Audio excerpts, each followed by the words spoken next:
Assalamualaikum warahmatullahi wabarakatuh. Perkenalkan, nama saya Rahmiatul Husna dengan NIM 190161116. Di sini saya akan menjelaskan tentang materi fakta cerita.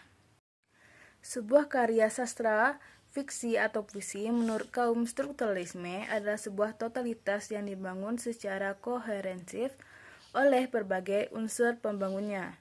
Struktur karya fiksi menyarankan pada pengertian hubungan antara unsur yang bersifat timbal balik, saling menentukan, saling mempengaruhi, yang secara bersama-sama membentuk satu kesatuan yang utuh.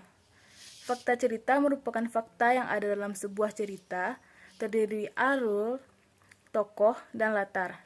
Sarana cerita merupakan alat untuk bercerita, terdiri dari antara lain sudut pandang, judul, dan bahasa. Sedangkan yang dimaksud dengan unsur fakta cerita adalah unsur yang mendasari terbentuknya sebuah cerita yang menarik.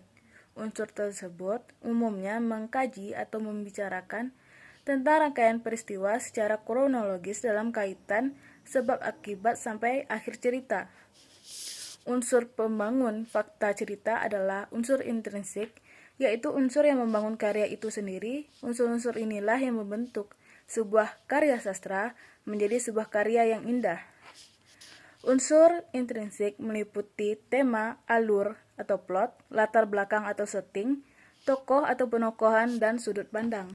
Sedangkan unsur yang berada di luar karya itu sendiri, yaitu unsur yang mempengaruhi bangun cerita, sebuah karya sastra tidak ikut menjadi bagian di dalamnya adalah unsur ekstrinsik. Unsur ekstrinsik ini mencakup unsur sosial, unsur hukum, unsur agama, dan unsur politik dan unsur budaya.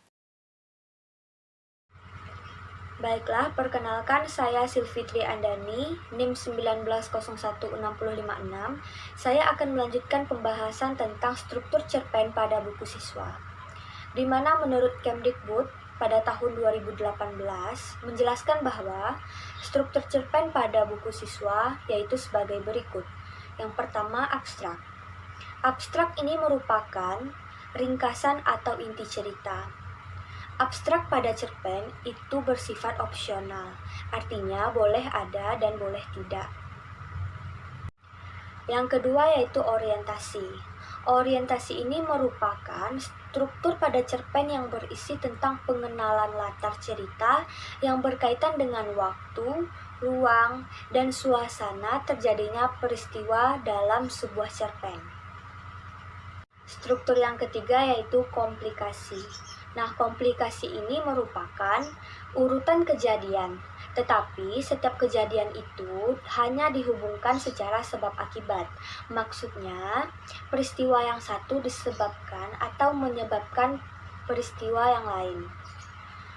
Pada tahapan struktur ini, nanti kita akan mendapati karakter atau watak perilaku cerita yang oleh pembaca tafsirkan memiliki kualitas moral dan kecenderungan tertentu, dan hal itu diekspresikan dalam ucapan dan tindakan tokoh. Jadi dalam komplikasi inilah berbagai kerumitan bermunculan. Kerumitan tersebut bisa terjadi lebih dari satu konflik, di mana berbagai konflik itu akhirnya akan menuju pada sebuah klimaks. Struktur yang keempat yaitu evaluasi, di mana evaluasi ini merupakan konflik yang terjadi itu nanti akan diarahkan oleh pengarang kepada pemecahan masalahnya, sehingga nantinya mulai tampak penyelesaian dari setiap konflik tersebut. Struktur yang kelima yaitu resolusi. Resolusi ini merupakan pengarang mengungkapkan semua solusi dari berbagai konflik yang terjadi atau yang dialami oleh tokoh pada teks cerpen tersebut. Nantinya solusi ini akan berkaitan dengan koda. Baiklah, struktur terakhir yaitu koda. Koda ini sering disebut dengan istilah reorientasi. Jadi, koda ini merupakan nilai-nilai atau pelajaran yang dapat dipetik oleh pembaca dari pengarang pada teks cerpen tersebut. Jadi, teks koda ini juga bersifat opsional, artinya boleh ada dan boleh tidak.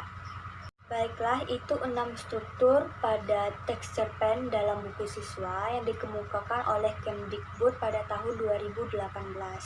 Jadi dapat disimpulkan bahwa struktur cerpen pada buku siswa terdiri atas 6 struktur, yaitu yang pertama abstrak, yang kedua orientasi, yang ketiga komplikasi, yang keempat evaluasi, yang kelima resolusi, dan yang keenam koda.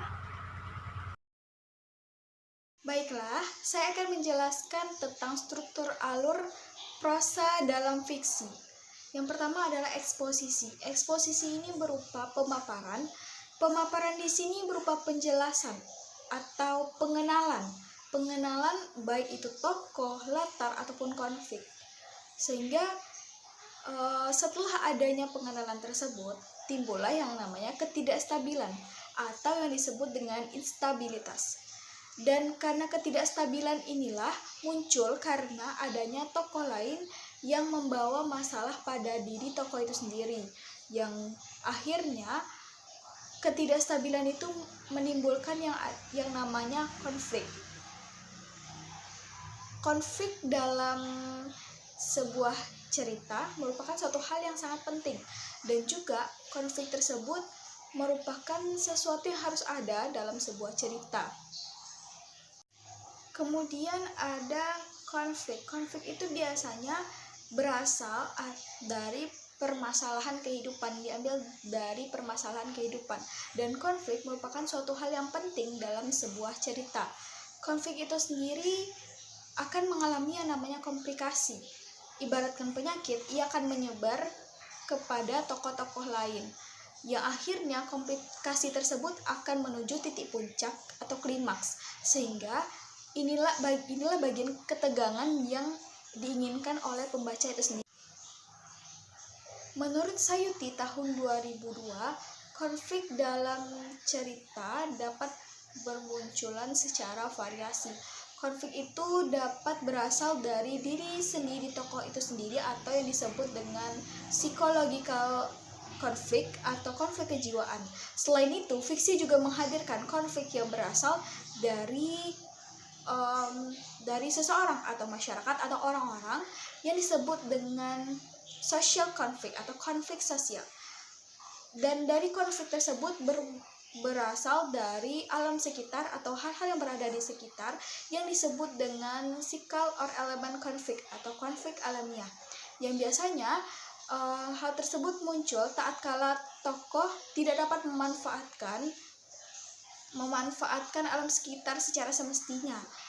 Dalam sebuah cerita fiksi, tidak hanya dihadirkan satu variasi saja atau satu variasi konflik saja, tetapi banyak konflik dapat dihadirkan secara bersamaan. Di bagian akhir kita bergerak menuju penyelesaian atau denouement. Di bagian akhir ini menuju penyelesaian biasanya ditentukan oleh akhir cerita itu sendiri, dan akhir dari cerita itu sendiri ditentukan oleh alur, yang mana alur tersebut terbagi atas dua. Yang pertama alur terbuka dan alur tertutup. Alur tertutup sendiri adalah alur yang sudah jelas akhir dari cerita tersebut. Maksudnya adalah akhir dari cerita tersebut sudah ditentukan oleh penulis. Sedangkan alur terbuka adalah alur yang tidak jelas, di mana pembaca dapat menafsirkan sendiri bagaimana akhir dari cerita itu. Alur dalam cerita itu juga bermacam-macam. Alur berdasarkan sifatnya yaitu terbagi atas dua. Yang pertama adalah alur yang akhir dari ceritanya berakhir bahagia atau yang disebut dengan happy ending. Yang kedua, alur dengan akhir ceritanya sedih atau disebut dengan sad ending. Dan alur berdasarkan penyusunnya itu terbagi atas tiga. Yang pertama adalah alur maju, alur yang bergerak dari depan ke belakang, kemudian alur mundur, alur yang bergerak dari belakang ke depan, dan yang terakhir ada atau yang disebut juga dengan flashback atau alur campuran, yang di sini menggunakan alur maju mundur. Baiklah, sekian penjelasan saya mengenai struktur alur dalam prosa fiksi. Terima kasih.